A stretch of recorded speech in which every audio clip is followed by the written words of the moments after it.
Hello students, welcome to Kalyani IAS academy. As you know, हमारी ethics की series चल रही है और इस सीरीज में हमने यूनिट 3 जो है वो स्टार्ट कर दिया है। अब यूनिट 3 जो है उसका आज का जो हमारा टॉपिक है वो है conscience as source of ethical guidance. पर इसको स्टार्ट करने से पहले मैं समझता हूं कि सबसे पहले आपको ये समझ आना चाहिए कि सोर्सेस ऑफ एथिकल गाइडेंस क्या होते हैं।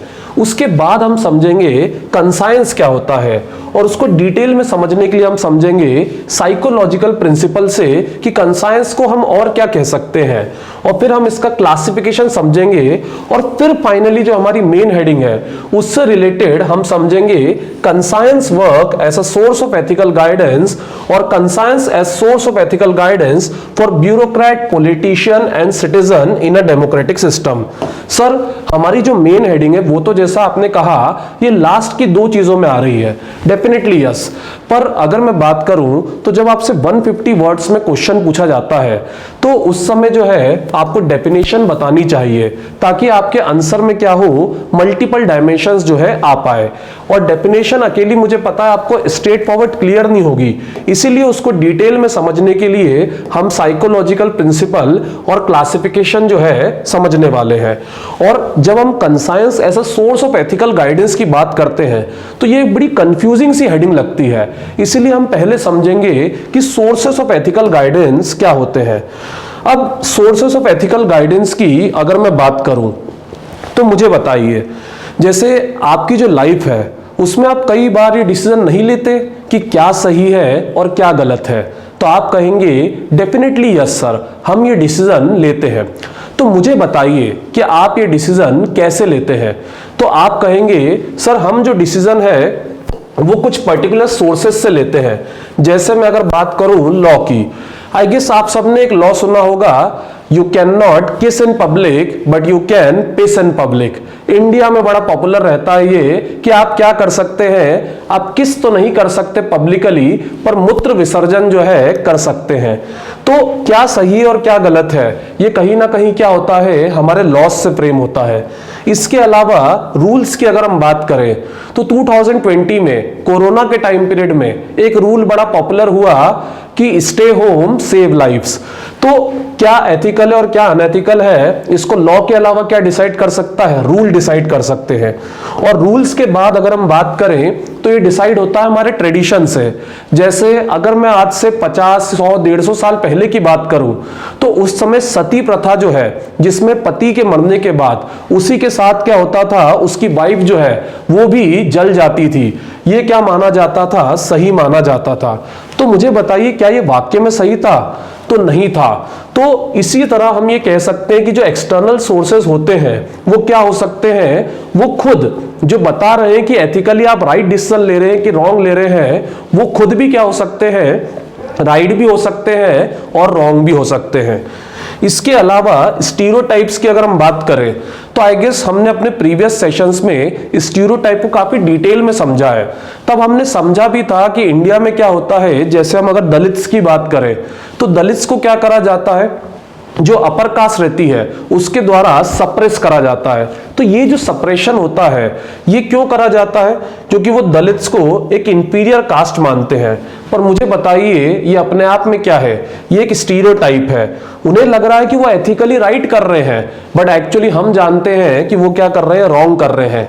तो ये सब क्या है, एथिकल सोर्सेस हैं सही या गलत डिसाइड करने के, जो खुद भी क्या हो सकते हैं, सही भी हो सकते हैं और गलत भी हो सकते हैं। तो इसीलिए हमें जरूरत पड़ती है किसकी, इंटरनल सोर्स की। इंटरनल मतलब जो हमारे क्या होते हैं, अंदर से आते हैं। अब कोई भी चीज अगर आपको डिसाइड करना है कि वो सही है या गलत है तो आप सबसे पहले किससे करेंगे, तो आप अपनी जो बुद्धि है, अपना जो विजडम है उससे क्या करेंगे, डिसीजन लेंगे। पर मैं अगर आपको प्रैक्टिकली कहूं तो लाइफ में कई बार आपको ऐसी सिचुएशंस आएगी जब आपकी ये जो बुद्धि है, आपका जो इंटेलेक्ट है, ये डिसीजन लेने में क्या होगा, पूरी तरह से फेल हो जाएगा। कैसे सर? तो एक एग्जांपल जो है मैं आपको देता हूं। मुझे बताइए, सपोज आप जो है एक पुलिस ऑफिसर है।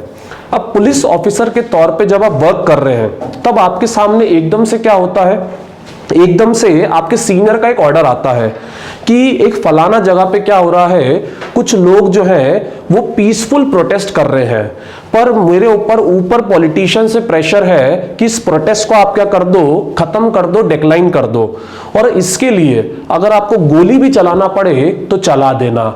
अब मुझे बताइए आप क्या करेंगे, क्योंकि आपके सीनियर का ऑर्डर है, अगर आपने फॉलो करने से मना कर दिया तो आपकी जॉब भी क्या हो सकती है, जा सकती है। तो इसलिए आपको ये ऑर्डर मानना ही पड़ेगा। पर मुझे बताइए, क्या ये ऑर्डर मानने के लिए आपकी जो आत्मा है वो गवाही देगी? नहीं देगी। तो ऐसे में आपका इंटेलेक्ट क्या हो जाएगा, फेल हो जाएगा। तो ऐसी सिचुएशंस में काम क्या आता है, कंसायंस काम आता है, जिसको हम क्या कहते हैं, अंतरात्मा। तो एक सिविल सर्वेंट के तौर पे आपके अंदर विजडम के साथ साथ क्या होनी चाहिए, कंसायंस होनी चाहिए, अंतरात्मा होना चाहिए, ताकि जब कोई ऐसी सिचुएशन आ जाए जिसमें आप डिसीजन ले ही ना पाए, इसी को हम डिटेल में अपने नेक्स्ट सेशन में भी समझेंगे, जो कि रहेगा मॉरल डिलेमा और उसके सॉल्यूशन एथिकल रीजनिंग में। ठीक है, अब इसी की मैं फिलहाल एक सिचुएशन आपको और दे देता हूं ताकि कंसायंस को आप और बेहतर तरीके समझ पाए। सपोज आप एक सिविल सर्वेंट है और आपको जो है एक टास्क असाइन किया जाता है कि एक पर्टिकुलर एरिया में एक फलाना जो है महिला रहती है और आपको क्या करना है, उनका जो हाउस है वो एम्प्टी कराना है, क्योंकि वो इल्लीगली वहां रह रही है। अब लेकिन जब आप वहां जाते हैं तो आपको पता पड़ता है कि वो महिला क्या है, वो महिला बहुत ओल्ड है और बहुत पुअर है। तो मुझे बताइए आप क्या करेंगे, आप ऑर्डर फॉलो करेंगे कि आपके अंदर जो उस महिला के लिए सिंपैथी आ रही है उसको फॉलो करेंगे?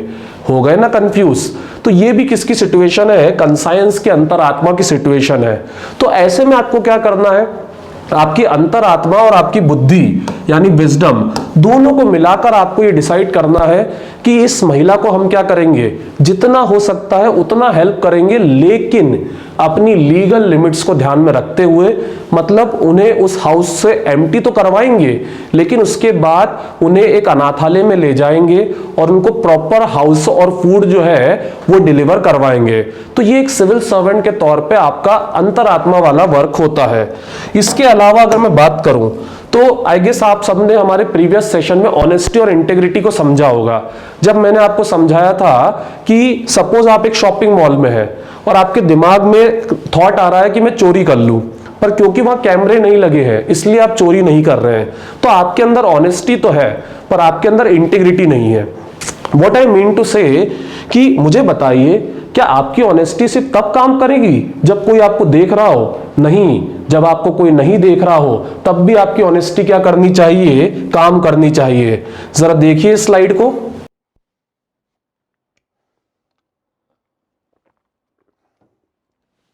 बिल्कुल, there is a higher court than court of justice and that is the court of conscience. It supersedes all other courts. भाई कंसायंस जो है ये सिर्फ तब काम नहीं करता है जब कोई आपको देख रहा हो, जब कोई आपको नहीं देख रहा है तब भी क्या करता है, ये वर्क करता है। तो ये बात जो है आपको याद रखनी है, when no one is watching, conscience is the only judge। आपके अंदर की जो अंतरात्मा है वो हमेशा क्या रहनी चाहिए, जिंदा रहनी चाहिए। कई बार आपने सुना होगा कि ये सिविल सर्वेंट क्या है, बहुत ज्यादा करप्ट है, ये बहुत ज्यादा रिश्वतखोर है, इसके अंदर की अंतरात्मा क्या हो चुकी है, मर चुकी है। तो एज अ सिविल सर्वेंट आपको अपने अंदर की ये जो अंतरात्मा है इसको जिंदा रखना है, क्योंकि तभी आप क्या कर पाएंगे, तभी आप सिटीजन्स को सर्व कर पाएंगे। आई गेस एक बेसिक आइडिया आपके माइंड में आ गया है। पर जब हम एग्जाम्स की बात करते हैं तो एग्जाम्स में क्या पूछी जाती है, डेफिनेशन पूछी जाती है। क्वेश्चन आता है what do you mean by conscience, तो तब आपको एक स्टैंडर्ड डेफिनेशन जो है वो डिलीवर करनी होती है। अब कंसायंस जो है कंसिएंट वर्ड से लिया गया है, जिसका मतलब होता है प्रिविटी ऑफ नॉलेज। मतलब सर तो समझेगा, conscience refers to a particular action of brain. As I told you, ये हमारे ब्रेन का क्या है, एक एक्शन है जिसमें हम डिसाइड करते हैं, जज करते हैं कि क्या राइट है और क्या रॉन्ग है। अब जैसा कि आपने कई बार सीरियल्स में भी देखा होगा कि जब कोई पर्सन जो है डिलेमा में होता है या डिसीजन नहीं ले पाता है, तो उसके कंधे पे एक तरफ एंजल आ जाता है और एक तरफ डेविल आ जाता है, और दोनों लड़ते हैं कि मैं सही हूं, मैं सही हूं। तो यही सिचुएशन क्या होती है, अंतरात्मा की होती है। जब किसी के अंदर की अंतरात्मा मर जाती है तो ये लड़ाई क्या हो जाती है, बंद हो जाती है, और इंसान जो है जिंदा होते हुए भी क्या होता है, मरा हुआ होता है। और मैं फिर कहूंगा एक सिविल सर्वेंट के तौर पे आपका जिंदा रहना बहुत जरूरी है। ठीक है, तो यहां पर आपकी क्या लगती है, इंटेलिजेंस लगती है। तो इसीलिए ये क्या है, ये एक इंटेलेक्चुअल डिसीजन है। मतलब सर, तो समझेगा जब हम कंसाइंस की बात करते हैं तो ये क्या होता है, एक सोचा समझा निर्णय होता है। ये डिसीजन जो होता है ये आपकी फीलिंग से या आपके इमोशंस जो होते हैं या लॉ जो होता है उससे क्या होता है, अलग होता है। कैसे? अब आई गेस आपने हमारा एक सेशन इमोशनल इंटेलिजेंस का देखा होगा, तो उसमें मैंने समझाया था कि जब हम कोई डिसीजन इमोशंस में लेते हैं, सपोज एज अ कलेक्टर आप वर्क कर रहे हैं और आपके सामने कुछ लोग राइट्स कर रहे हैं, दंगा कर रहे हैं, तो आपको क्या करना है, लॉ एंड ऑर्डर मेंटेन करना है, और जिसने भी लॉ तोड़ा है उसको तोड़ना नहीं है, उसको जेल में डालना है। ठीक है, तो ये क्या है, ये एक सिविल सर्वेंट का इंटेलेक्चुअल डिसीजन है। पर आप सपोज वहां पे खुद ही सिंघम बन के उनको थप्पड़ मारने लग गए, तो ये आपका क्या है, इमोशनल डिसीजन है, जिसमें आपने अपने इंटेलेक्ट का इस्तेमाल नहीं किया है। तो कंसाइंस की जब हम बात करते हैं तो इसमें आप इंटेलेक्ट का इस्तेमाल करते हैं, इसलिए ये फीलिंग से, इमोशन से क्या होता है, अलग होता है। ये हमारे बिहेवियर की एक तरह की क्या है, प्रैक्टिस है, जो हमारी फैमिली और सोशल वैल्यूज के अकॉर्डिंग क्या होती है, डेवलप होती है। मतलब हम जिस फैमिली बड़े होते हैं, समझिएगा, a person always learns from socialization। हम वही सीखते हैं जो हम देखते हैं। हमारे जो बड़े हैं वो जो भी करते हैं वही की वही हम क्या करते हैं, इमिटेट करते हैं। व्हाट आई मीन टू से कि जैसे पेरेंट्स आजकल कंप्लेन करते हैं कि हमारे बच्चे जो हैं वो दिन रात मोबाइल में लगे रहते हैं, but I want to ask कि क्या पेरेंट्स खुद जो है मोबाइल की जगह किताब पढ़ते कभी बच्चों को नजर आते हैं? Definitely not. अगर पेरेंट्स किताब पढ़ते नजर आएंगे तो बच्चे इस मोबाइल को क्या करेंगे, फेंक देंगे और बाकायदा किताब जो है पढ़ने लग जाएंगे। ठीक है, अब इसके बाद अगर हम बात करें लॉ की, तो ये कंसाइंस लॉ से भी क्या होता है, अलग होता है। अब आई गेस मुझे एक्सप्लेन करने की जरूरत ही नहीं है, मैंने सोर्सेस ऑफ एथिकल गाइडेंस में आपको शुरू में ही क्लियर कर दिया कि एक्सटर्नल एस्पेक्ट क्या है, लॉ है, और इंटरनल एस्पेक्ट क्या है, कंसाइंस है। तो आई गेस दोनों के बीच का डिफरेंस जो है आपको क्लियर है। कंसाइंस आपके अंदर से आता है, अंतरात्मा, भाई आत्मा तो शरीर के अंदर होती है ना, और जो लॉ है वो आपके ऊपर लगाए जाते हैं ताकि आप एथिकली वर्क करें। एग्जाम्पल के लिए मुझे बताइए, आप ट्रैफिक सिग्नल नहीं तोड़ते, क्यों? आपकी अंतरात्मा बोलती है कि सिग्नल मत तोड़ो? I guess definitely not. आपको पता है अगर आप इंदौर में हैं तो यहां पर सीसीटीवी कैमरा लगे हैं, अगर सिग्नल तोड़ा तो क्या आ जाएगा, चालान आपके घर आ जाएगा। ठीक है, तो ये क्या है, लॉ है जो आपके ऊपर लगाया गया है। तो आई गेस कंसाइंस का एक बेसिक आइडिया आपको समझ में आ गया होगा, पर इसको हम थोड़ा और डिटेल में समझते हैं, जो कि है साइकोलॉजिकल प्रिंसिपल, उसके जरिए। अब ये साइकोलॉजिकल प्रिंसिपल सिगमंड फ्राइड ने दिया था, जिसको उनकी साइको एनालिटिक थ्योरी भी कहा जाता है। अब इस थ्योरी की अगर हम बात करें तो उन्होंने एक पर्सन की पर्सनालिटी को 3 पार्ट्स में तोड़ा है, जो कि है इड, ईगो और सुपर ईगो। सर ये क्या है, बिल्कुल समझ नहीं आया। तो देखिए बहुत इजी है, अब इसको हम बहुत इजी तरीके से समझते हैं। जैसे सबसे पहले हम लेते हैं इड को। तो देखिए किसी पर्सन के अंदर का जो थॉट प्रोसेस है वो कैसे काम करता है, ये आपको अच्छे समझ में आएगा। तो ये जो इड है इसकी टेंडेंसी क्या होती है कि मुझे क्या चाहिए, सिर्फ और सिर्फ हैप्पीनेस। मुझे इससे कोई मतलब नहीं है कि तर्क क्या है, रैशनैलिटी क्या है, मुझे सिर्फ और सिर्फ क्या चाहिए, हैप्पीनेस चाहिए, खुशी चाहिए। सर इसका क्या मतलब है? तो समझेगा, जैसे अगर मैं एक छोटे बच्चे की बात करूं तो छोटे बच्चे का हमेशा मोटिव क्या होता है, खेलना, खुश होना। मतलब वो अपना प्लेजर, अपनी खुशी को क्या करना चाहता है, किसी भी तरह बढ़ाना चाहता है, और अपने दुख और अपने दर्द को क्या करना चाहता है, कम करना चाहता है। उसे इससे कोई मतलब नहीं है कि रैशनली या तर्क की अगर कसौटी पर देखें तो क्या सही है और क्या गलत है। एग्जाम्पल के तौर पर अगर बात करें तो जैसे एग्जाम्स है, मुझे बताइए अगर एग्जाम में आपको चीटिंग करने का चांस मिल रहा है तो आप चीटिंग करेंगे या नहीं करेंगे? तो आप कहोगे सर नहीं करेंगे, पर मैं कहूंगा कि क्या दिक्कत है भाई, अच्छे मार्क्स मिल जाएंगे। तो ये क्या है? ये इड है, जिसमें आप सिर्फ और सिर्फ क्या कर रहे हो, अपना फायदा सोच रहे हो। पर इसी की रिवर्स सिचुएशन क्या होगी? इसी की रिवर्स सिचुएशन होगी जब कोई पर्सन क्या करे, मोरालिटी के पाथ पर चले, सोशल वैल्यूज के पाथ पर चले। जब कोई पर्सन क्या कहे कि मैं एग्जाम में चीट नहीं करूंगा, आप उसको समझा सकते हैं कि भाई कर लो, तुम चीट करोगे तुम्हारे मार्क्स बढ़ जाएंगे, तुम्हारी रेपुटेशन बढ़ जाएगी, तुम्हारा स्टेटस बढ़ जाएगा। तो वो आपको आंसर करेगा कि भले ही बढ़ जाएगा, भले ही किसी को पता नहीं पड़ेगा कि मैं चीटिंग करके क्या हुआ हूं, सक्सेस हुआ हूं, सक्सीड हुआ हूं, पर मेरी जो अंतरात्मा है, मेरी जो कंसाइंस है, उसको तो पता रहेगा कि मैंने ये कामयाबी खुद से नहीं हासिल की है, तो इसलिए मैं जीते जी क्या हो जाऊंगा, मर जाऊंगा। ये सिचुएशन होती है किसकी? सुपर ईगो की। पर प्रैक्टिकली अगर मैं बात करूं तो हम सब जानते हैं कि लाइफ में हमारा ये नहीं काम करता है। लाइफ में हमारा फर्स्ट और थर्ड दोनों के जो बीच की सिचुएशन है वो काम करती है, जिसको हम कहते हैं ईगो। अब मुझे बताइए, आप ईगो से क्या समझते हैं? आप कहेंगे सर ईगो मतलब ये तो एक नेगेटिव वर्ड है, अहंकार वगैरह। तो देखिए ऐसा नहीं है। ईगो का इजी लैंग्वेज में मतलब होता है अपने बारे में सोचना, सेल्फ के बारे में थिंक करना। ईगो अबाउट योर सेल्फ, ठीक है। तो ये क्या कहता है? ये किसी भी व्यक्ति को एक लॉजिकल तरीका देता है किसके लिए? हैप्पीनेस को अचीव करने का। पर मार्क माय वर्ड्स, यहां भी क्या नहीं होता, मॉरलिटी जो है उसकी टेक केयर नहीं की जाती। मतलब सर, मतलब चीटिंग तो करना है, एग्जाम में एक्सेल करने के लिए चीटिंग तो करना है, पर कब करना है? जब टीचर को जब नोटिस ना हो, क्योंकि अगर टीचर ने नोटिस कर लिया तो you will be considered as a bad person, ठीक है, और आपको क्या होगा, बेनिफिट की जगह लॉस हो जाएगा। तो यही क्या होता है, ईगो होता है।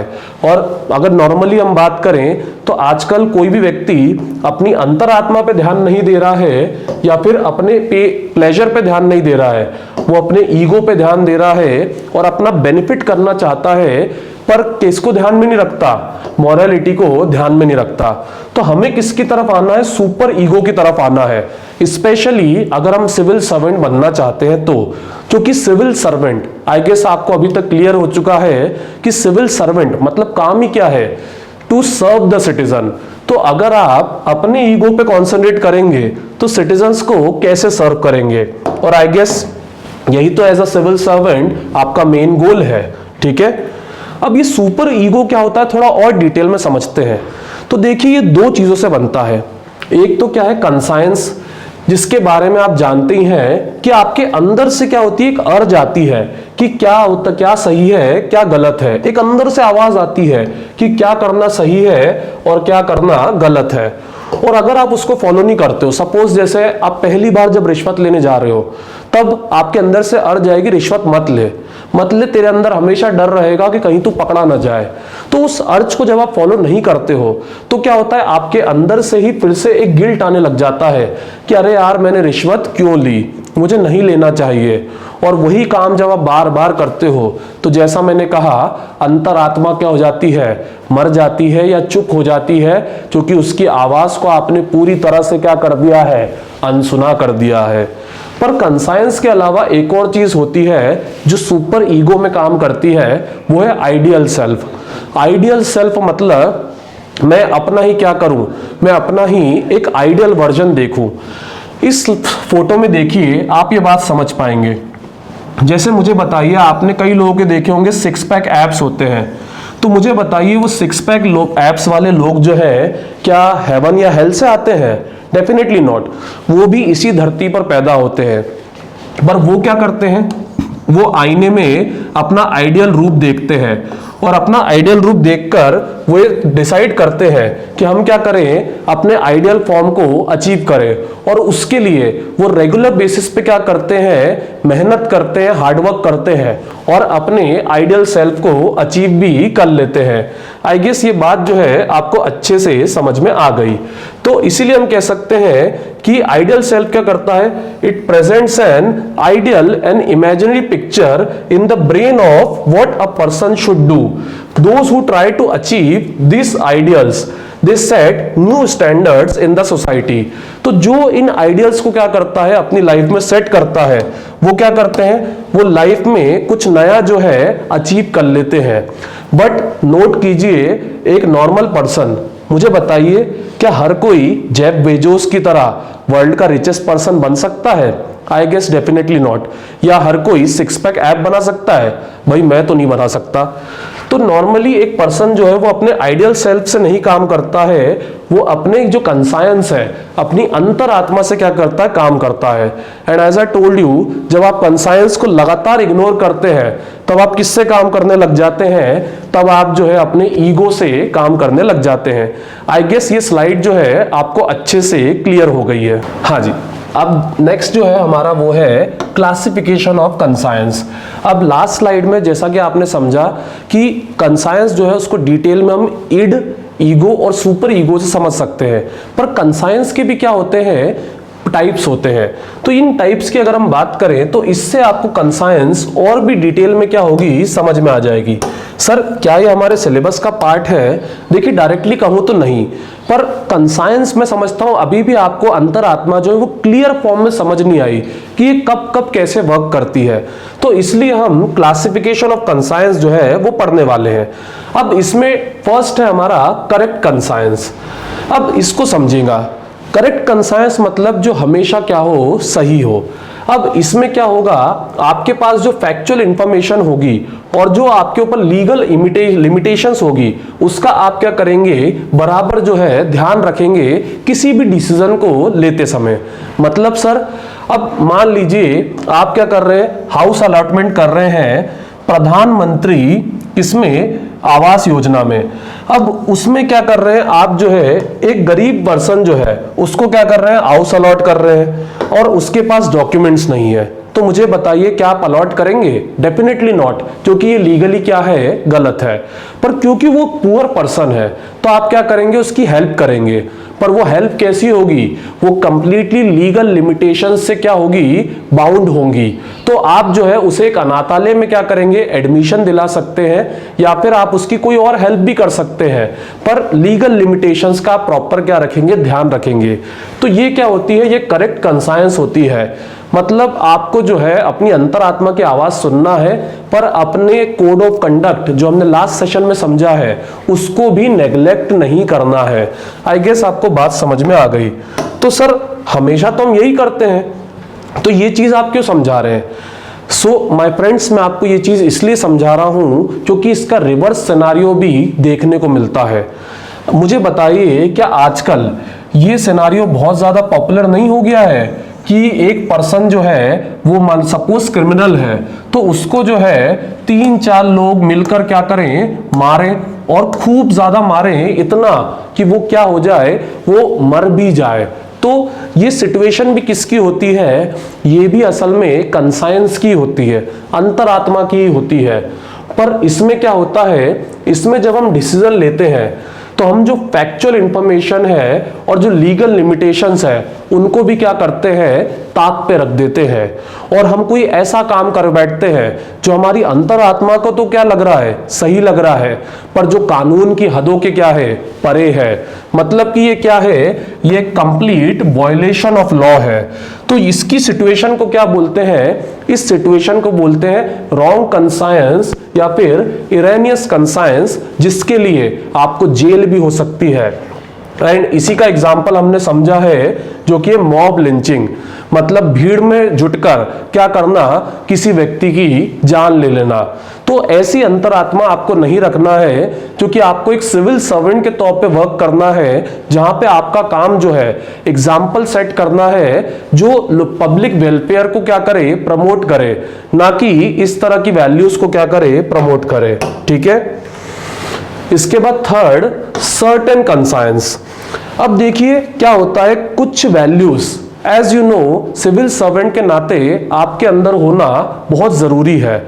जैसे अगर आपको कोई रिश्वत ऑफर कर रहा है तो आपको क्या करना है, रिश्वत नहीं लेना है.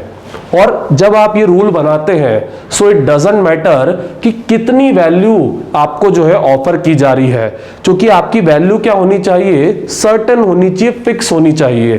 तो यही सिचुएशन क्या होती है, सर्टेन कंसाइंस की होती है, जिसमें हमारे अंदर क्या होता है, किसी तरीके का डिलेमा नहीं होता है, और ना हमारी कंसाइंस के सामने किसी तरीके का कोई डिलेमा होता है।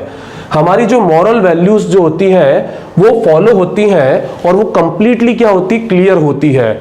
इसीलिए इसको क्या कहेंगे, सर्टेन, यानी निश्चित तौर पे ये क्या है, कंसाइंस है। ठीक है, आई गेस आपको ये पॉइंट क्लियर हो गया। तो सर हमेशा कंसाइंस सर्टेन ही तो होगी, so let me tell you, ऐसा नहीं है, इसका भी रिवर्स होता है। और इसका रिवर्स क्या होता है, इसका रिवर्स होता है डाउटफुल कंसाइंस। मतलब जब अंतरात्मा भी क्या आ जाए, डाउट में आ जाए। सर ऐसा हो सकता है, बिल्कुल ऐसा हो सकता है कि कोई ऐसी सिचुएशन बन जाए जिसमें आपके सामने ऐसी सिचुएशन हो जब आप दो में से कोई एक डिसीजन ले सकते हो, पर दोनों ही डिसीजन क्या हो सकते हो, रॉन्ग हो सकते हो। तो उसको क्या कहेंगे, डाउटफुल कंसाइंस कहेंगे। मतलब सर कुछ समझ नहीं आया। तो देखिए इसके दो टाइप होते हैं, एक होता है विंसिबल इग्नोरेंस और एक होता है इनविंसिबल इग्नोरेंस। अब विंसिबल इग्नोरेंस को समझिए। सपोज अब जैसे हम बात करते हैं 26/11 अटैक की, या फिर जो मुंबई में अटैक हुआ था उसकी, तो इनमें क्या देखा गया था, इनमें जो गवर्नमेंट थी वो बड़े डाउट में थी। डाउट में थी कि हमारे ऊपर टेररिस्ट अटैक हुआ है या नहीं हुआ है, मतलब कुछ पर्टिकुलर लोग अटैक कर रहे हैं या एक बड़े लेवल का टेररिस्ट अटैक हुआ है। तो मुझे बताइए ऐसे में क्या गवर्नमेंट कोई डिसीजन ले सकती है? डेफिनेटली नॉट, क्योंकि एक बड़े लेवल का अगर अटैक है तो उसका वर्किंग प्रोसीजर अलग होगा, और अगर एक छोटे लेवल का इंडिविजुअल लेवल का अटैक है तो उसका प्रोसीजर अलग होगा। तो मुझे बताइए इस सिचुएशन में डिसीजन लेना या ना लेना, दोनों की दोनों क्या है, डाउटफुल है कि नहीं है? डेफिनेटली है। अब मुझे बताइए इस तरह के डिलेमा को कैसे सॉल्व किया गया था? तो इस डिलेमा को एक्चुअली क्या सॉल्व किया गया था, एक्स्ट्रा इंफॉर्मेशन जुटा के। आई गेस आपको पता होगा कि अटैक होने के कुछ ही दिनों में क्या हो गया था, हमें क्लियर हो गया था कि बहुत ज्यादा लोगों ने अटैक नहीं किया है, सिर्फ 10 लोगों ने क्या करा है, हम पर अटैक करा है। और जैसे ये क्लियर हुआ, मिलिट्री ने इंस्टेंट एक्शन लिया और जितने भी टेररिस्ट थे उनको क्या करा, पूरी तरह से खदेड़ के रख दिया। तो ये क्या है, ये विंसिबल इग्नोरेंस है, यानी ऐसी अज्ञानता है जिस पर हम क्या कर सकते हैं, ज्यादा जानकारी जुटाकर विजय जो है प्राप्त कर सकते हैं। आई गेस मेरी शुद्ध हिंदी में आपको ये बात जो है प्रॉपरली क्लियर हो गई। अब इसी का रिवर्स क्या होता है, इनविंसिबल इग्नोरेंस। इनविंसिबल थोड़ा अनफेमिलियर शब्द है, तो फिर से मैं शुद्ध हिंदी बोलना चाहूंगा, अजय अज्ञान। मतलब ऐसी अज्ञानता जिस पे आप विजय नहीं पा सकते। सर बात तो समझ आ गई, पर बड़ा बाउंसर सा जा रहा है। तो देखिए मैं आपको इसका भी एग्जांपल देता हूं। सपोज आप एक गवर्नमेंट ऑफिशियल के तौर पे क्या कर रहे हैं, वर्क कर रहे हैं, और आपको कमांड मिलता है कि आप क्या करें, एक टेंपल को तोड़ दें। क्यों तोड़ दें? क्योंकि वो टेंपल जो है वो उस रोड के बीचों बीच से होके जा रहा है, जो कि गवर्नमेंट को पब्लिक वेलफेयर के लिए बनाना है। अब प्रॉब्लम ये है कि आप क्या है, आप उसी रिलीजन से बिलोंग करते हैं जिसका वो टेंपल है। तो मुझे बताइए क्या आप उस टेंपल को तोड़ेंगे? क्योंकि एक तरफ आपके सीनियर का ऑर्डर है जो कि फॉलो करना आपके लिए बहुत ज्यादा जरूरी है, क्योंकि एज अ सिविल सर्वेंट आपने क्या ली है, ओथ ली है। और सेकेंड हैंड पे क्या है, आपके रिलीजन की बात हो रही है जिसके लिए आप रोज क्या करते हैं, प्रेयर करते हैं। अब मुझे बताइए कोई भी इंफॉर्मेशन, कोई भी डेटा अगर यहाँ पे आ जाए तो क्या आपका ये जो इग्नोरेंस है, आपका ये जो डिलेमा है, ये दूर किया जा सकता है? आई गेस आप कहेंगे नहीं किया जा सकता। तो इसीलिए क्या है, ये इनविंसिबल इग्नोरेंस है। तो सर इसका सॉल्यूशन क्या है? तो इसका सॉल्यूशन ये है कि टाइम विल टेल कि जो डिसीजन लिया गया है वो सही है या नहीं है। ठीक है, मतलब जो डिसीजन के रिजल्ट है वही बताएंगे कि डिसीजन सही है कि नहीं है। फॉर एग्जाम्पल राम मंदिर का मुद्दा, अब मैं ऑनलाइन सेशन ले रहा हूं तो मैं इस पर ज्यादा कुछ नहीं बोलूंगा ताकि मेरे ऊपर कोई एफआईआर वगैरह ना हो जाए। तो राम मंदिर का जो डिसीजन था कोर्ट का, वो उसके रिजल्ट क्या बता रहे हैं कि ये डिसीजन सही है। इससे क्या हुआ है, सैकड़ों सालों से चली आ रही है हमारे आपस की जो दुश्मनी है या बैर है, वो क्या हो रहा है, कम हो रहा है। ठीक है, आई गेस आपको इनविंसिबल इग्नोरेंस भी अच्छे से क्लियर हो गया और डाउटफुल कंसाइंस भी आपको समझ आ गई। अब last but not the least क्या है, प्रोबेबल कंसाइंस। प्रोबेबल कंसाइंस मैं समझता हूं ये फोटो ही अपने आप में काफी है आपको क्लियर करने के लिए। We stay work for you, you stay home for अस।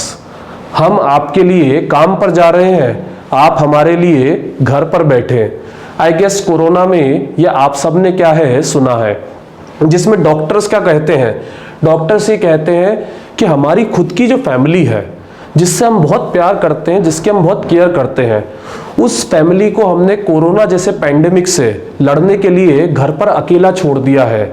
इस लड़ाई में आपको भी क्या देना है, हमारा साथ देना है और आपको क्या करना है, घर पे रहना है, ताकि क्या हो सके, हम आपके लिए कोरोना से क्या कर सके, लड़ सके। तो यहां पर आप ट्राई टू अंडरस्टैंड कीजिए कि जो क्या कहते हैं डॉक्टर्स थे, उनके सामने डिलेमा था कि वो अपनी फैमिली के साथ रहकर कोरोना से लड़े या फिर जो विक्टिम्स हैं उनकी लाइफ को बचाने के लिए फील्ड में उतरे और अपनी फैमिली को अकेला छोड़ दें। पर इस डिलेमा में उनको ये पता था कि उनकी जो रिस्पॉन्सिबिलिटी है वो सोसाइटी की तरफ अपनी फैमिली से क्या है, ज्यादा है। तो इसलिए उनको पता था उनका जो डिसीजन है वो इंक्लाइन था किसकी तरफ, सोसाइटी की तरफ। तो जब हमें डिलेमा तो हो पर हमारा जो डिसीजन है वो एक तरफ क्या हो, इंक्लाइन हो, तो उसको क्या बोलते हैं, प्रोबेबल कंसाइंस बोलते हैं। क्योंकि यहां पर डाउट नहीं है, आपको पता है कि आपको क्या करना है। आई गेस कंसाइंस जो है उसकी एक डेप्थ अंडरस्टैंडिंग आपके माइंड में बन चुकी है और अब आप इजीली समझ पाएंगे कि कंसाइंस का वर्क क्या होता है एथिकल गाइडेंस के तौर पर। तो देखिए ये हेल्पफुल होता है किसके लिए, पब्लिक वेलफेयर के जो भी गोल्स होते हैं उनको अचीव करने के लिए। भाई पब्लिक वेलफेयर का मतलब क्या, आपको जो अंडर प्रिविलेज क्लास है उनको प्रमोट करना है। भाई आपको इम्पार्शियलिटी जो है नहीं करना है, जो माइनॉरिटी है उसको आपको क्या करना है, हमेशा जितना हो सकता है उसको बेनिफिट पहुंचाकर मेन स्ट्रीम के बराबर लाना है। तो उसके लिए डेफिनेटली ये क्या होता है, हेल्पफुल होता है। ये क्या करेगा, पब्लिक सर्वेंट जो है उसे ज्यादा अकाउंटेबल बनाएगा पब्लिक और लॉ के लिए। When no one is watching, conscience is the only judge। तो जब आपके अंदर का कंसाइंस है वो खुद ही आपको क्या बताएगा कि क्या सही है और क्या गलत है, तो आप ज्यादा अकाउंटेबल रहेंगे पब्लिक और लॉ के लिए, क्योंकि आपका मन कभी गलत नहीं बोलेगा। It makes administration sensitive to the public. जो एडमिनिस्ट्रेशन है उसके अंदर अगर अंतरात्मा है तो उसके अंदर सेंसिटिविटी आएगी, एम्पैथी जनरेट होगी। वो पब्लिक जो है उसको अपने ही सन की तरह क्या करेगा, ट्रीट करेगा और उनका बेटरमेंट करेगा। It motivates a public servant to take ethical decision. भैया अगर आपकी अंतरात्मा जीवित है तो definitely someone is watching or not, it doesn't matter, आप क्या करेंगे, आप हमेशा एथिकल डिसीजन लेंगे। It is instrumental in providing guidance in times of moral dilemma. I guess no need to explain, हम समझ चुके हैं कि जब moral dilemma हो, जब लॉ, ट्रेडिशन, सोसाइटी, विजडम किसी चीज से आंसर ना मिले, तब आपको आंसर कहां से मिलेगा, आपकी कंसाइंस से, आपकी अंतरात्मा से। The conscience motivates the administrator to ensure commitment to higher values such as constitution, not commitment to political parties. I guess pretty clear है। As a civil servant आपके ऊपर बहुत ज्यादा प्रेशर होगा हमेशा, किसका, पॉलिटिकल पार्टीज का। तो आपको कोई भी डिसीजन पॉलिटिकल पार्टीज से इन्फ्लुएंस होकर नहीं लेना है। हमेशा आपका डिसीजन किससे इन्फ्लुएंस होगा, कॉन्स्टिट्यूशन के गोल्स से। आई गेस आपने आयुष्मान खुराना की पिक्चर भी देखी होगी जिसमें वो साफ कहते हैं उस किताब की सुनना पड़ेगी, उस किताब के ही हिसाब से चलेगा हमारा ये देश। ठीक है, आई गेस आपको ये बात जो है अच्छे से समझ में आ गई। और ये स्लाइड काफी इंपॉर्टेंट है क्योंकि हमारे एग्जाम में स्ट्रेट फॉरवर्ड क्वेश्चन आते हैं conscience as a source of ethical guidance के बारे में बताए, तो यहां से आप काफी सारे पॉइंट्स जो है मेंशन कर सकते हैं। अब last but not the least, conscience as a source of ethical guidance for bureaucrats, politicians and citizens in a democratic system. अब समझिए इंडिया क्या है, एक डेमोक्रेटिक कंट्री है और यहां पर अगर हम बात करें तो 3 लोग मेन तौर पे वर्क करते हैं। वन इज पॉलिटिशियंस, भाई जो हमारे लिए पॉलिसीज फ्रेम करते हैं। सेकेंड इज सिटीजन्स, जिनके लिए पॉलिसीज फ्रेम होती है। और थर्ड आर ब्यूरोक्रेट्स, जो लिंक के तौर पे, ब्रिज के तौर पे वर्क करते हैं, किसके बीच में, पॉलिटिशियंस और सिटीजन्स के बीच में। तो इन्हीं तीनों से क्या होता है, कंसायंस का मेन तौर पे वर्क जो है वो जुड़ा होता है। तो पॉलिटिकल लेवल पे कैसे काम करता है समझिए, ये करप्शन, नेपोटिज्म और प्रॉफिट सीकिंग बिहेवियर जो है उसको क्या करता है, कम करने में हेल्प करता है। आई गेस आप समझ चुके हैं कैसे करता है, क्योंकि जब अंतरात्मा रहेगी तो डेफिनेटली आप एथिकल डिसीजन जो है वो लेंगे और कॉन्स्टिट्यूशन की जो प्रिंसिपल्स और वैल्यूज है उनको हमेशा क्या देंगे, एक अपर हैंड देंगे। और ये आपको हेल्प करेगा कि आपके माइंड में हमेशा ये रहे कि आपका वर्क क्या है, एज अ पॉलिटिशियन सिटीजन्स को सर्व करना है, ना कि अपनी नीड्स और अपनी ग्रीड जो है उसको पूरा करना है। And I guess you know, Gandhi ji ने भी यही कहा है कि हमारी जो अर्थ है उसके पास इनफ रिसोर्सेस है हर एक आदमी की नीड्स को पूरा करने के लिए, पर अगर एक व्यक्ति की भी ग्रीड पूरी करने की बात करें तो इतने रिसोर्स हमारी पूरी अर्थ के पास नहीं है। ठीक है, ब्यूरोक्रेटिक लेवल पे अगर हम बात करें तो जो कंसायंस है उनके लिए बहुत ज्यादा क्रूशियल हो जाती है। क्यों? क्योंकि ब्यूरोक्रेट्स यूजुअली क्या होते हैं, कंफ्यूज रहते हैं कि क्या वो अपने सीनियर्स का जो ऑर्डर है सिर्फ उसी को फॉलो करें या फिर जो मॉरल पाथ है, जो जजमेंट होना चाहिए मॉरली, उसको फॉलो करें। तो ये क्या होती है, ये अंदर से आने वाली आवाज है जो नेशन को सर्व करने के लिए हमेशा पब्लिक सर्वेंट्स को क्या करती है, प्रमोट करती है, जिससे जो ऑनेस्टी और प्रोबिटी है, प्रोबिटी समवॉट इंटीग्रिटी से क्या होता है, रिलेट होता है, तो उसके जो प्रिंसिपल्स है उसको मेन तौर पे फॉलो करती है। And I guess you know कि ये इसलिए भी जरूरी है क्योंकि पब्लिक सर्वेंट क्या करते हैं, ये एक लिंक के तौर पे वर्क करते हैं किसके बीच में, पॉलिटिशियंस और सिटीजन्स के बीच में। ठीक है, अब इसके बाद लास्ट सिटीजन लेवल। अब सिटीजन लेवल पे ये कैसे वर्क करता है समझिए, कलेक्टिव और इंडिविजुअल कंसायंस की अगर हम बात करें, ये इनहेबिटेंट्स जो किसी भी कंट्री में रहते हैं उनके लिए बहुत क्रूशियल होती है। कैसे? ये डिस्क्राइब करता है जो एग्जिस्टिंग सोसाइटी है उसकी कंडीशंस को। मतलब जैसे मुझे बताइए, आपके आसपास का जो एनवायरनमेंट है वो कौन क्लीन रखेगा? डेफिनेटली आप क्लीन रखेंगे। क्या आपके आसपास कोई लॉ रहेगा या फिर आपको कोई पनिशमेंट दी जाएगी तभी आप क्लीन रखेंगे? नहीं, ये आपके अंदर से कंसायंस की आवाज होनी चाहिए कि हमें अपनी पब्लिक प्रॉपर्टी क्लीन रखना है। या फिर जो इलेक्शंस है, मुझे बताइए क्या उसमें आप वोट डालें या ना डालें, इसके लिए कोई लॉ रहता है? नहीं रहता है। ये आपके कंसायंस की आवाज होनी चाहिए कि हमें अपने देश की डेमोक्रेसी को स्ट्रेंथन करना है और जो हमें वोट डालने का राइट मिला है उसको यूज करना है और कंट्री में एक डेमोक्रेटिक गवर्नमेंट को हमेशा जो है फॉर्म करना है। और जो भी अनडेमोक्रेटिक प्रिंसिपल है या ऐसे नारे हैं, मैं नाम तो नहीं लूंगा, पर जो नारे पिछले समय में गूंजे हैं कि भारत तेरे टुकड़े होंगे, ऐसे अनडेमोक्रेटिक नारे जो हैं इनसे आपको हमेशा दूर रहना है। तो ये सब बातें जो है आपको कब क्लियर होंगी, जब आपके अंदर क्या है, कंसायंस है। Therefore adhering to it will also control prejudice such as riots and lynching of offenders। तो riots, दंगे वगैरह भी क्या होंगे, इससे बहुत ज्यादा कंट्रोल होंगे। Furthermore, it is important to dynamically excel and improve at individual and institutional level. Thus, is everyone acts and adheres to their principal values, moral degradation in the society can be controlled and faith in governing institution can be reinstituted। मतलब अगर conscience रहेगी तो जो लोग हैं उनका जो administration और गवर्नेंस में विश्वास थोड़ा कम हुआ है वो क्या करा जा सकेगा, वापस से रीइंस्टेट करा जा सकेगा, पूरी तरह से बनाया जा सकेगा, जो थोड़ा सा आजकल क्या हो गया है, कमजोर हो गया है। तो सभी को क्या करना चाहिए, जो प्रिंसिपल वैल्यूज हैं उसके अकॉर्डिंग काम करना चाहिए, ताकि मॉरल डिग्रेडेशन जो हमारी सोसाइटी का हो गया है आजकल, फॉर एग्जाम्पल जैसे आपके सामने अगर कोई ट्रैफिक पुलिस जो है वो रिश्वत ले रहा है, आई गेस ये एक रेगुलर प्रैक्टिस है, आप इसके अगेंस्ट कोई आवाज नहीं उठाएंगे, तो इस तरह का डिग्रेडेशन सोसाइटी में क्या हो सके, कम हो सके। तो इसलिए आई गेस आप समझ चुके होंगे कंसाइंस बहुत ज्यादा क्यों इंपॉर्टेंट है। अब प्रीवियस ईयर क्वेश्चंस की बात करें तो बहुत इजी क्वेश्चंस आए हैं। First, conscience as a source of ethical guidance 20 से 30 वर्ड्स में बताए। अब मुझे बताइए, क्या ये मेरे नोट्स में है? डेफिनेटली ये मेरे नोट्स में है, पर कहाँ है? तो देखिए, ये यहां नहीं, ये यहां पर है। Conscience as a source of ethical guidance is helpful for the achievement of goal of public welfare, specially in times of moral dilemma.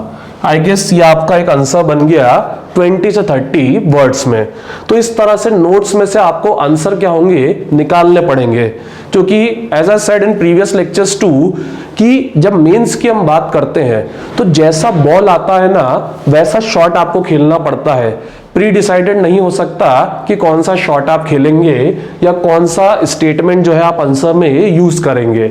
अब यही क्वेश्चन आपसे पूछ लिया जाए सपोज कितने वर्ड्स में, 150 वर्ड्स में, तब आप क्या करेंगे? जो मैंने आंसर बताया वो सेम मेंशन कर देंगे? I guess not. तब आपको क्या करना होगा, conscience as a source of ethical guidance अगर आपसे 150 वर्ड्स में पूछा है तो आप पहले बता दीजिए सोर्सेस ऑफ एथिकल गाइडेंस क्या होते हैं। Sources of ethical guidance I guess मेरी फर्स्ट स्लाइड में ही मैंने बता रखा है। फिर उसके बाद आप बता दीजिए कंसाइंस का मीनिंग क्या है, लेकिन ये आपको आधे पेज में खत्म करना है क्योंकि हमारा मेन आंसर ये नहीं है। हमारा मेन आंसर क्या है, conscience as a source of ethical guidance. तो इसके बाद आपको मेन आंसर पे फोकस करना है जो कि क्या है,